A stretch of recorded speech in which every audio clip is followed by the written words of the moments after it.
Hey, welcome back to One Wrench Rodeo. If you don't know, I'm John. This is the F450, 550, I don't know, it's 17,000 GVW, so probably 550, but it doesn't matter. It doesn't run anyhow, and that's what we're working on.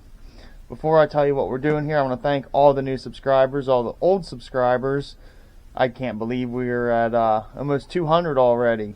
So keep on hitting that like button, comment, and most importantly, subscribe. I really appreciate it. So what we have here, if you're familiar with the old video, this is a 7.3 IDI non-turboed truck.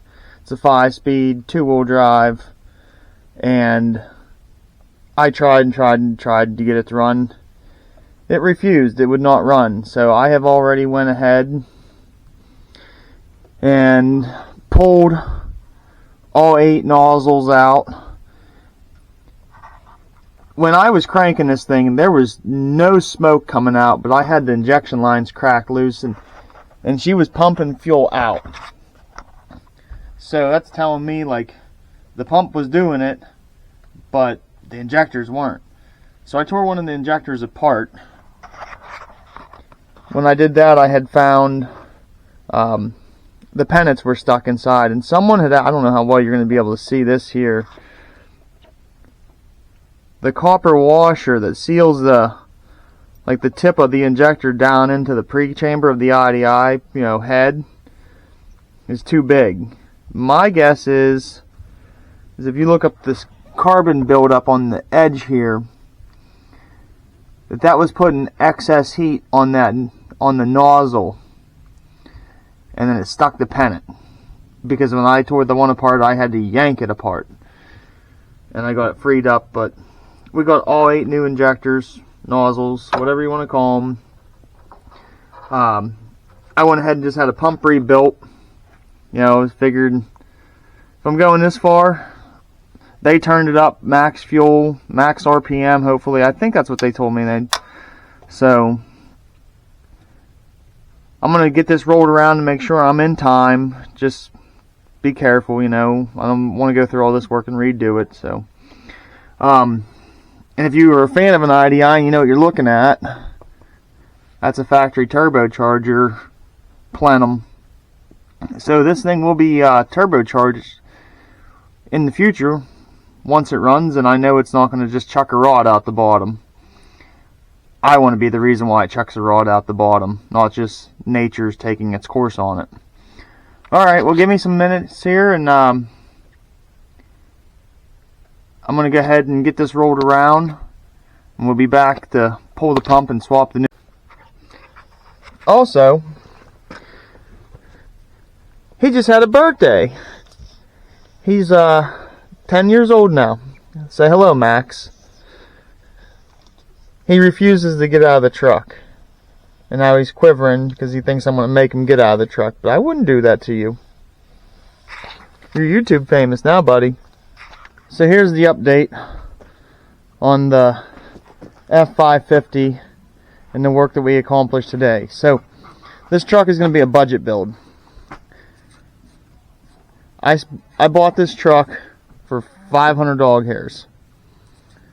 We tried to make it run. It cost me a fuel filter, and then I determined that I was going to put new pump and injectors in it. And now we're into it for $1,500 for the pump and injectors. I'm going to do a lift pump on it, so don't slam me in the comments because it doesn't have a new one on it yet. So that, the tires, and whatever else we're going to do, we're trying to stay under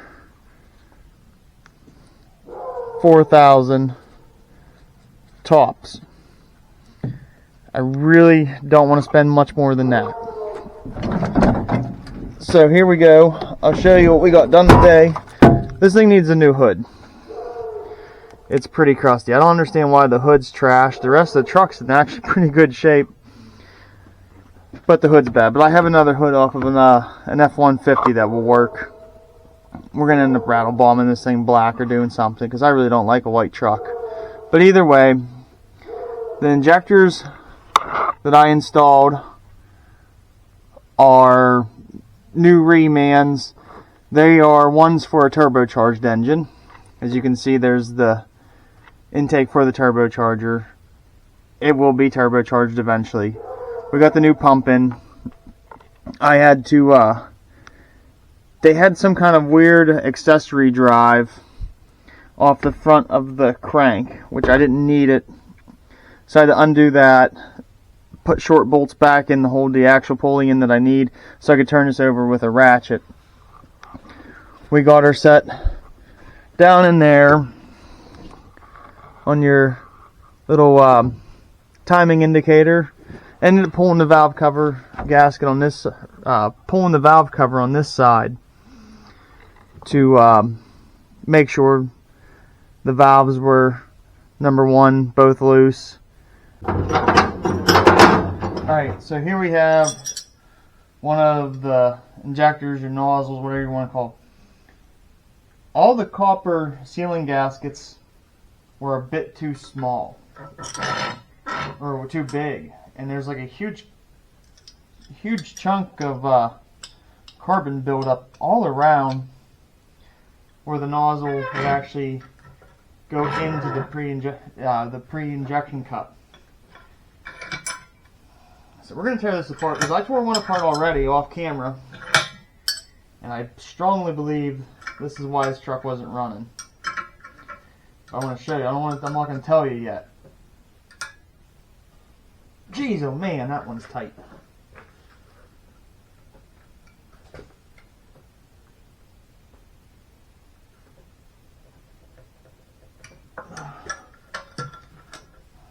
Boy, that one's tight. The other one wasn't that tight. They shouldn't be that tight, I don't think. I've torn apart a lot of injectors just to check them out and look at them. They weren't that tight.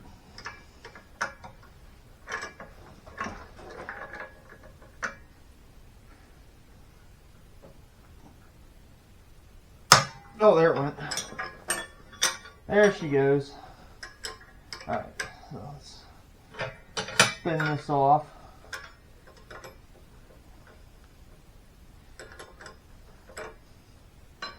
Alright, so this is how these are assembled and disassembled. You just take the nut off the front of these. Make sure you try to drop them. And what you'll get is the actual nozzle. That's just a nut. That's all that is. That's your spill plate for your fuel, I believe. I'm not an injection guy. Alright, there you go. That would be why this truck was not running.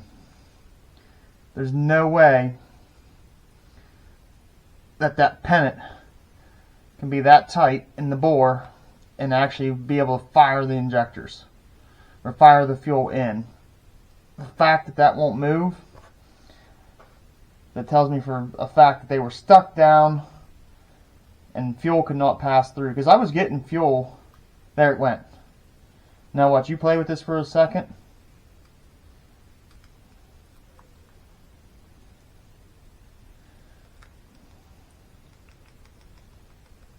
And she's fine.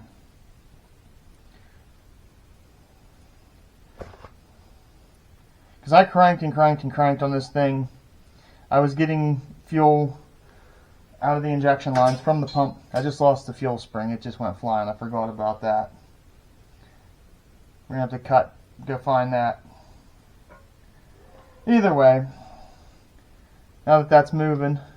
Now if I've actually poured fuel into there and went like, had it lined up to where you could actually smack it and went like that, you'd be able to see it go and spray a little bit of fuel out.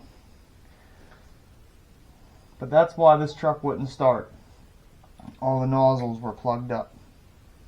Varnish or something has gotten to them. Weather, I don't know.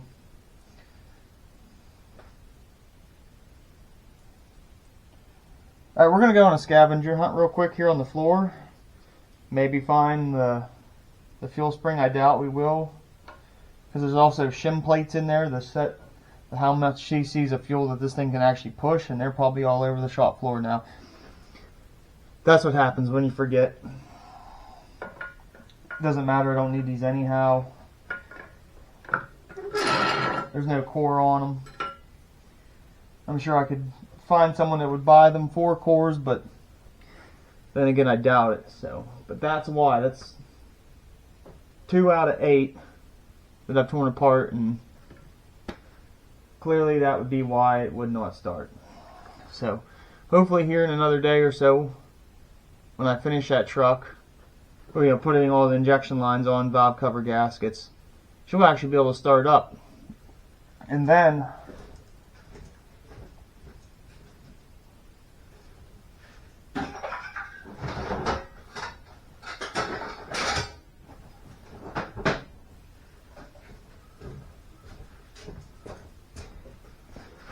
we will turbocharge this thing. This is a factory turbo off of my 94 F350 I had years ago. It's going to do the job. It is what it is. I'm not looking to try to build a ton of power with this engine. I just want to make it a little bit better than what it is. And if it blows up, if it dies for any reason, I have a P-pump 12 valve we're going to put in it. We're just going to buy the adapters and everything to put the ZF5 on the back of the Cummins. And that will be going down into the F550 if anything happens to this 7.3. So, thanks for watching.